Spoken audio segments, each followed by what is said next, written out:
تا دو پیش تن انگلی لگاؤ کرتن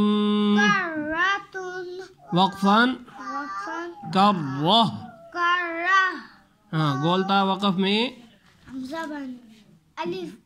گولتا وقف میں ہا بن جاتی ہے. اپنا پڑھو گولتا وقف میں ہا بن جاتی ہے. پھر پڑھو پیچھے سے.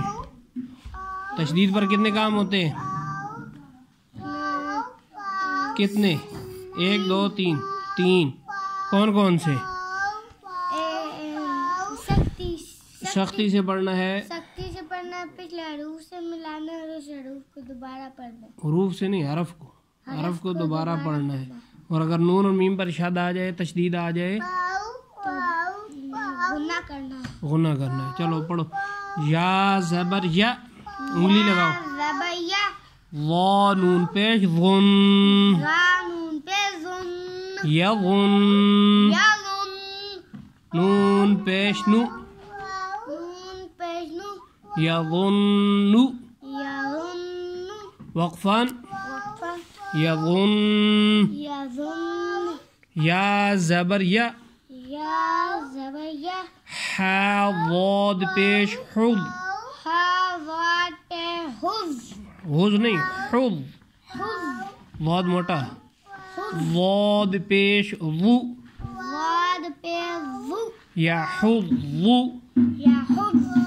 وقفاً یحض. وقفاً کا کیا مطلب ہوتا ہے؟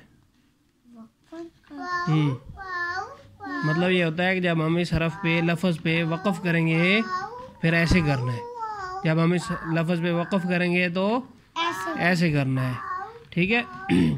قرآن مجید 30 پارے ہیں نا، بہت لمبا ہے. اب وہ سارا ایک سانس میں تو نہیں پڑھ سکتے، بیچ بیچ میں سانس توڑنا پڑتا ہے. تو جہاں پہ سانس توڑتے ہیں تو وہاں پہ کیا کرتے ہیں؟ وقف کرتے ہیں. وہاں پر کیا کرتے ہیں؟ وقف کرتے ہیں. جیسے کیا تھا؟ الحمدللہ رب العالمین نہ تھا. کیا تھا؟ یہ دیکھو نا، الحمدللہ رب العالمین نہ ہے نا.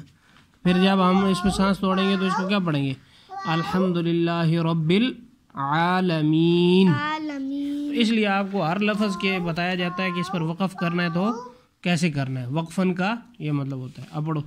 جیم نون زبر جن، ادھر میرے قریب کرو. نون زبر نہ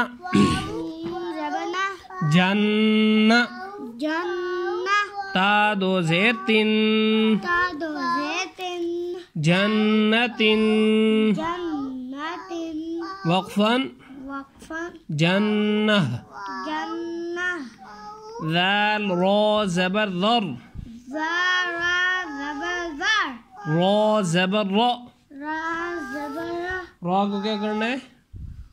موٹا کرنا ہے. را کا موٹا ہوتا ہے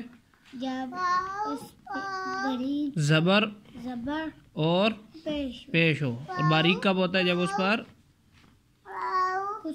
زیر ہو. کچھ بھی نہ کیسے ہو، کچھ تو ہوگا نا. جب اس پر کیا ہو؟ زیر ہو تو وہ کیا ہوگا؟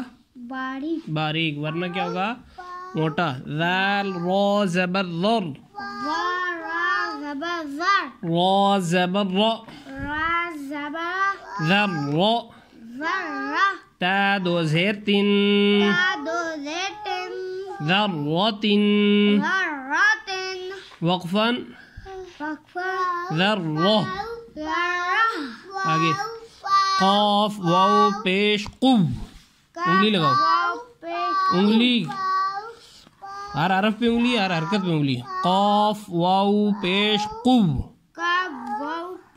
پیش اب کدھر ہے؟ پیش پہ انگلی لگاؤ. واو زبر وا واو زبر وا قوہ. تا دو زیر تن قوتن وقفاً قوہ. کاف را زبر کر. را موٹا. را پر کیا ہے؟ زبر ہے نا. کاف را زبر کر. را زبر را کر کر تا دو پیش تن دو پہ تن تن کرتن کرتن وقفا وقفا کرہ